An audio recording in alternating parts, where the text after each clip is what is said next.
Hey guys, welcome back to Pig Farm in Jamaica 876 and welcome back to a new video on the channel. Now in today's video we have this big sow right here. She gave birth. Her piglets are all the way over there in that corner. I think she gave birth, it was last night, 3rd of January, so this morning, the 4th of January.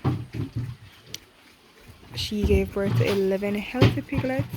As you can see, they're crossbreed Duroc and large white. It took her 1 year and a few days to give birth, because the first time she gave birth was December the 24th, 2020, and our second time is January the 4th, 2022. So I'm happy for her.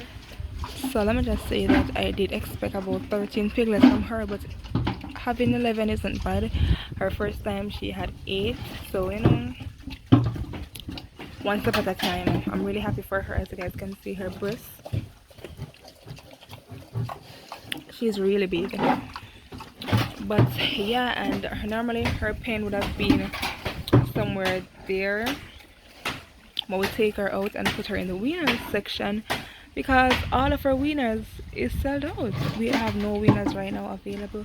What we do have is 14 soon to be winners in about a month or two from now. Here they are inside here. I just love the gilt. This gilt will be giving birth next month, so you guys can look out for that. She's looking really nice and sexy. But yeah guys, as I was saying about the winners, we have none right now, but these ones will be winners in a short while. And I guess that will be it for this video. It was just to tell you guys that this store right here have piglets and they are looking healthy. I hope all 11 of them survive. This mom right here, she's the most aggressive sow that we have. So I hope she take good care of her piglets. Yeah, so you guys will watch them grow as the days and months goes by. Don't you guys forget that you can subscribe to our channel, and if you enjoyed this video, then don't forget to give it a big thumbs up, and I will see you in my next video. Until then, bye bye and happy new year once more.